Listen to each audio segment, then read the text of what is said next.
de la dernière communication qui sera donc présentée par le professeur Maïs Bagay de la faculté de droit de l'Université de Bordeaux, France, intitulée donc la communication, la législation française sur les risques professionnels, un cadre normatif adaptable aux risques psychosociaux. Merci beaucoup, professeur Labani, et vraiment bravo d'avoir organisé cette belle conférence malgré toutes les difficultés techniques qu'il vous a fallu surmonter. Donc je suis vraiment très très heureuse d'être là avec vous, même à distance. Et vraiment, je m'excuse, enfin je vous prie tous d'excuser l'impossibilité qui est la mienne d'être véritablement parmi vous. Alors, je vais traiter du sujet donc, que à la fois j'ai proposé et puis que l'on a retenu avec le professeur Labani, c'est-à-dire la législation française sur les risques professionnels, un cadre normatif adaptable aux risques psychosociaux. Et je vais utiliser un PowerPoint pour soutenir mon propos, ce qui rend parfois les choses un petit peu plus faciles à exposer. Alors, tout d'abord, une présentation générale. Les risques psychosociaux, alors très rapidement, de quoi va-t-on parler? Nous allons parler à la fois des facteurs de risque et des troubles qui sont liés à l'organisation du travail. Et cela veut dire que cette notion de RPS renvoie au fond au rapport que le travailleur entretient avec son environnement de travail. Ces risques psychosociaux sont définis par le ministère du Travail, de l'Emploi et de l'Insertion. Et sur le site de ce ministère, on voit qu'il s'agit d'un risque présenté comme un risque pour la santé physique et mentale des travailleurs. Souvent, ces risques psychosociaux sont abordés, et y compris en droit français, sous l'angle du droit du travail. Pourtant, ces risques psychosociaux présentent un intérêt extrêmement important en droit de la sécurité sociale, au moins parce qu'ils entraînent des enjeux essentiels, majeurs, en droit de la sécurité sociale pour la prise en charge du salarié qui va être atteint de risques psychosociaux. En effet, ces salariés atteints de risques psychosociaux peuvent être indemnisés des conséquences de ces risques au titre de la maladie ordinaire. Ils vont ainsi bénéficier des prestations d'assurance maladie, éventuellement d'assurance invalidité, et également de l'assurance décès. Mais ces assurances sociales ne procurent au fond à ce salarié qu'une indemnisation extrêmement limitée, d'où l'intérêt d'attribuer la qualification de risque professionnel, car à partir de là, le salarié va pouvoir avoir des prestations spécifiques qui sont d'un niveau bien plus élevé que les prestations d'assurance sociale. Et puis, par ailleurs, et c'est aussi un enjeu extrêmement important pour les salariés, le travail va être désigné comme le facteur de la maladie psychique ou physique, parce qu'on sait que les troubles musculo-squelettiques peuvent être également des manifestations des risques psychosociaux. Donc, on va avoir un style de travail qui est identifié, le caractère pathogène du travail qui est affirmé, et éventuellement également une faute de l'employeur, ce qui est très très important pour le salarié qui est victime. Alors, pour que ces risques psychosociaux soient pris en charge au titre des risques professionnels, deux problèmes majeurs vont devoir être résolus. En premier lieu, la qualification, le problème de qualification. Est-ce que les RPS peuvent être qualifiés d'accident du travail ou de maladie professionnelle? Et puis ensuite, la question de l'indemnisation, à la fois l'indemnisation de base qui va être procurée, mais bon, c'est un élément que je ne traiterai pas parce qu'il est connu, mais surtout la question de l'indemnisation complémentaire, parce qu'alors, il va être question d'identifier une éventuelle faute qui aurait été commise en même temps que le risque s'est réalisé, et cette faute peut être celle de l'employeur comme celle du salarié lui-même victime. Donc je vais aborder successivement ces deux séries de problèmes juridiques en deux parties, en commençant par les qualifications qui sont possiblement ouvertes par la législation de sécurité sociale, une législation dont il faut bien le dire d'emblée, ne connaît pas particulièrement des risques psychosociaux. Donc l'utilité, l'objectif, je l'ai dit tout à l'heure, de cette qualification, c'est de permettre à ces victimes d'avoir une indemnisation améliorée par rapport à celle qui serait procurée par les assurances sociales. Les deux qualifications qui sont ici utiles, c'est la qualification d'accident du travail et c'est la qualification de maladie professionnelle. Les sources en droit français se trouvent dans le Code de la sécurité sociale, et ce que l'on doit noter ici, c'est que la qualification d'accident du travail repose sur des dispositions qui ont extrêmement peu évolué depuis 1946, depuis le moment où les accidents du travail sont entrés dans la sécurité sociale, et même depuis 1898, qui est l'année où la première loi sur les accidents du travail a été votée en France. Ce qui veut dire qu'au fond, la jurisprudence joue en matière de risques psychosociaux un rôle capital. Et puis l'autre qualification dont je vais parler, c'est celle de maladie professionnelle. Là aussi, rien de particulier, ou quasiment rien de particulier n'est prévu pour les risques psychosociaux, et la marge de manœuvre de qualification est ici beaucoup plus étroite parce que les dispositions concernant les maladies professionnelles sont beaucoup plus contraignantes. Mais on va le voir, et sans anticiper sur les démonstrations que je vais faire, il existe tout de même des possibilités de qualification des risques psychosociaux, soit en tant qu'accident du travail, soit en tant que maladie professionnelle. Alors, des accidents du travail, est-ce que les risques psychosociaux peuvent être qualifiés ainsi ? J'ai noté ici la définition qui est portée par le Code de la sécurité sociale, et à partir de cette définition, les juges ont caractérisé l'accident du travail à partir de la soudaineté, qui permet de donner une date certaine au fait, et le caractère professionnel est présumé lorsque l'accident est survenu au temps et au lieu de travail. Si l'accident n'est pas survenu au temps et au lieu de travail, il appartient alors à la victime d'établir le caractère professionnel de l'accident, et cela, il peut le faire en démontrant le lien avec le travail, le rapport entre les faits et le travail. Alors, aucun texte particulier en matière d'accident du travail pour les risques psychosociaux.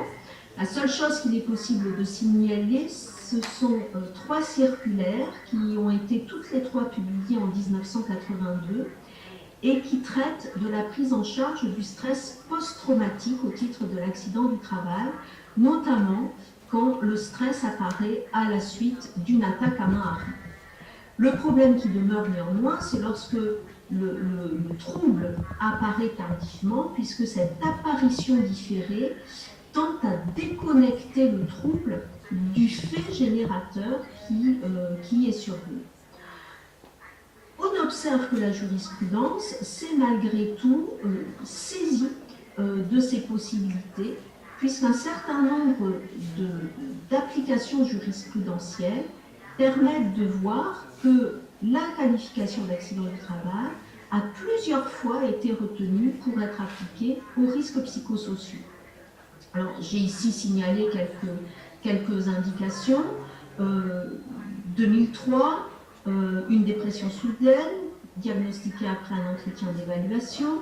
2004, une dépression consécutive à une attaque à main armée dans une banque.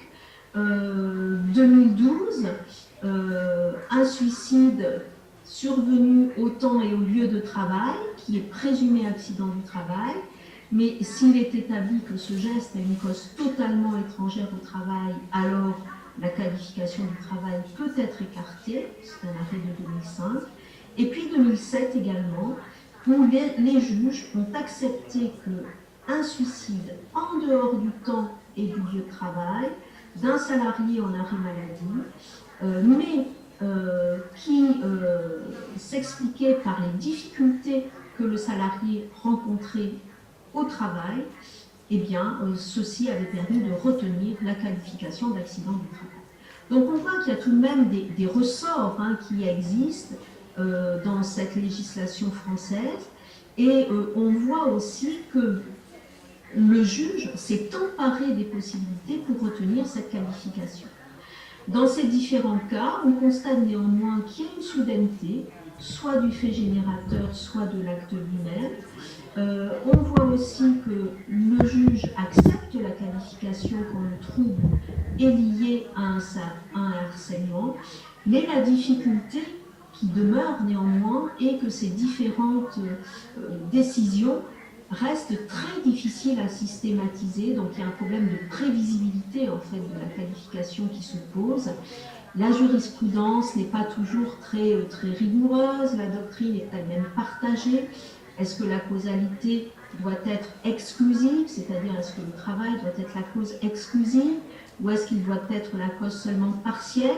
Bon, à mon avis, il suffit qu'elle soit partielle, mais en tout cas, c'est un élément qui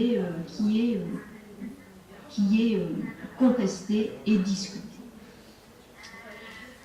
Pour les maladies professionnelles maintenant, eh bien, on observe que en France, comme dans beaucoup de pays, il y a une double possibilité de qualification des maladies professionnelles, soit le système de tableau, soit le système de la preuve pour les maladies, soit qui ne respectent pas toutes les conditions posées par le tableau, soit qui ne sont tout simplement pas prévues par les tableaux. Alors, et les RPS dans tout ça? Eh bien, ce que l'on observe, c'est que ces RPS ne reposent sur aucun tableau de maladie professionnelle. Simplement, la preuve est possible à condition d'établir ce caractère professionnel, ce qui suppose qu'un comité régional de reconnaissance des maladies professionnelles soit réuni pour examiner la demande, étant observé qu'il y avait bien sûr eu une proposition en 2016 de créer un tableau consacré au burn-out, mais que cette proposition n'avait pas du tout abouti.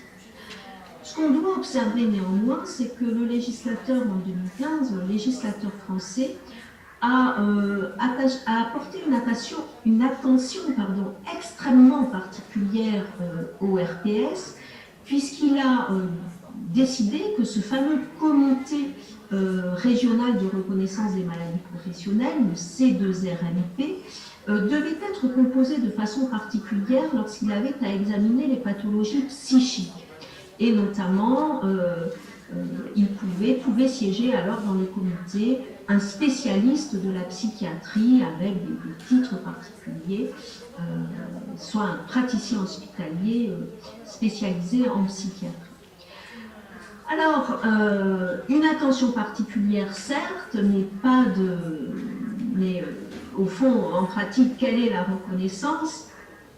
Alors, il y a assez peu de contentieux sur cette question-là, mais les chiffres montrent que il est possible, malgré les conditions strictes qui sont posées et que je n'ai pas eu le temps d'exposer ici, le caractère ardu de la procédure, malgré cela aussi, parce que la procédure est quand même assez pénible et longue pour le salarié, il est possible de reconnaître le caractère de maladie professionnelle à des risques psychosociaux, et deux arrêts d'ailleurs assez anciens l'évoquent, puisque une forte dépression consécutive à un harcèlement moral ou une affection psychique également diagnostiquée à la suite d'un harcèlement moral avait été qualifiée de maladie professionnelle.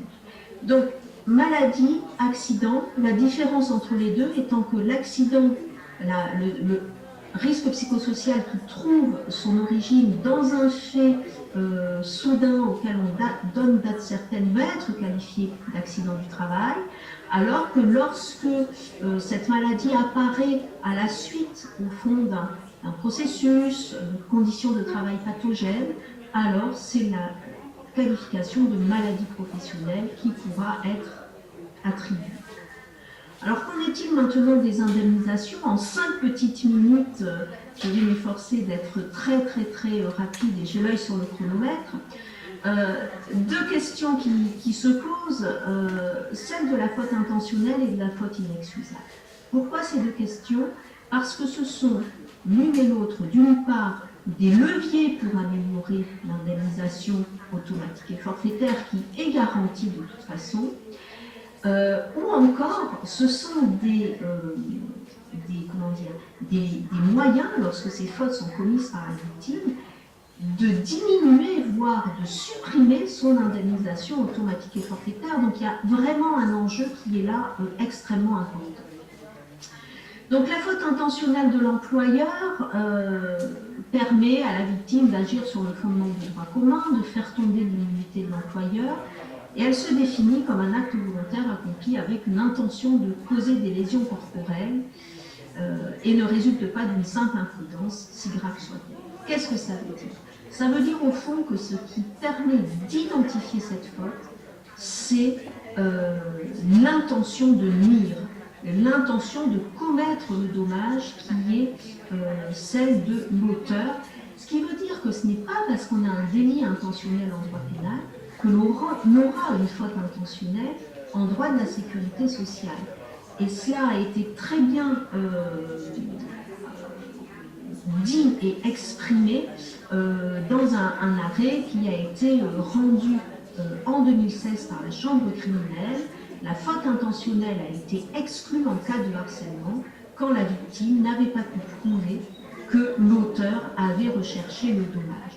Ce qui peut être critiquable, parce qu'on peut se demander si, sérieusement, un harceleur peut ne pas avoir conscience de commettre le dommage. Mais enfin, tant que cette intention n'a pas été dommageable, n'a pas été établie, alors la faute intentionnelle est exclue. En revanche, quand elle l'a été, et comme le nôtre, cet arrêt de la Chambre criminelle de juillet 2017, alors la faute intentionnelle va être retenue en cas de harcèlement. Alors, et la faute intentionnelle du salarié? Alors là, la jurisprudence est assez critiquable ou difficile, parce que difficile à commenter, à analyser, parce que les juges retiennent parfois, c'est la question du suicide qui est souvent posée à eux, les juges vont retenir la faute intentionnelle quand il est démontré que le salarié a commis des actes préparatoires en vue de son acte. C'est ce qu'ils appelleraient le suicide conscient. Il y a véritablement une volonté de mourir. En revanche, quand il y a un passage à l'acte soudain, sans acte préparatoire, les juges ont pu considérer qu'alors la faute intentionnelle devait être écartée, car le salarié se retrouvait dans un état d'aberration mentale, c'est-à-dire qu'il n'avait pas au fond conscience de ce qu'il faisait. Alors moi, c'est une jurisprudence qui me met un peu mal à l'aise, parce qu'au fond, c'est l'élément même de faute qui me pose problème. Intention, pas intention, peu importe. Mais est-ce que cette intention doit être qualifiée comme fautive? Est-ce que le suicide est une faute?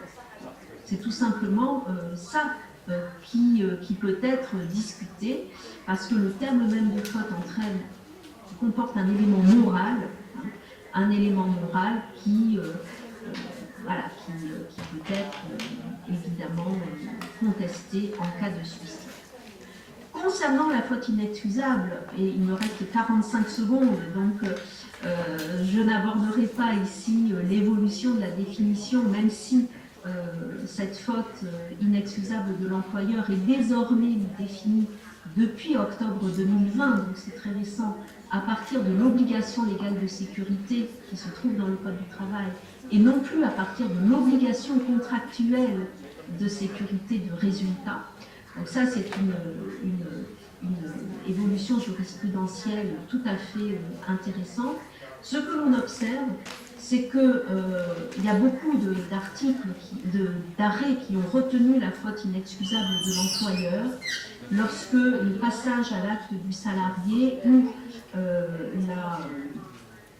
les troubles psychiques du salarié résultaient d'actes de harcèlement qui étaient exercés par les salariés, par les employeurs sur le salarié. Donc il y a toute une série d'arrêts en 2003, en 2006, en 2007. Et même en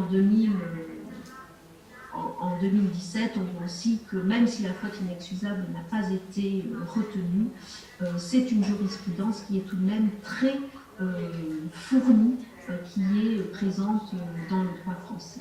Quant à la faute inexcusable du salarié, très clairement, on ne la trouve pas dans la jurisprudence en matière de risques psychosociaux.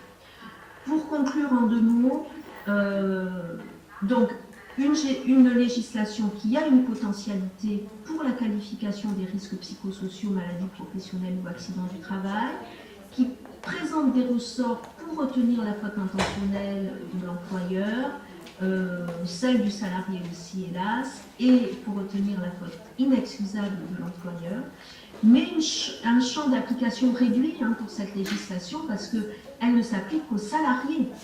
Donc les travailleurs indépendants sont complètement soustraits à cette protection alors même qu'ils sont exposés aux risques psychosociaux. La crise sanitaire l'a encore plus révélé avec les difficultés auxquelles ont pu être confrontés les employeurs et leurs entreprises, qui est parfois leur enfant, puisque c'est eux qui l'ont créé et qu'ils ont tout investi dans cette entreprise. Et on observe en France, depuis quelques années déjà, une initiative qui a été portée par les tribunaux de commerce avec des cellules de veille qui sont particulièrement activées lorsque des entrepreneurs sont engagés dans des procédures collectives. Et alors, il peut y avoir des procédures d'alerte lorsque ces entrepreneurs s'effondrent. Et aujourd'hui, on a 56 juridictions qui disposent de ces dispositifs de veille qui s'appellent APESA, aide psychologique aux entrepreneurs en souffrance aiguë. Merci beaucoup pour votre attention et toutes mes excuses pour avoir pris un peu plus de temps que ces 20 minutes qui m'étaient attribuées.